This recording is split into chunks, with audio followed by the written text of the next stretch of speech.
ए जी सुतल देवर के जगाई कैसे ए जी सुतल देवर के जगाई कैसे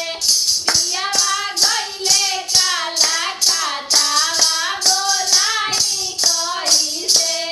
पियावा गइले काला कातावा बोलाई कहिला त फोन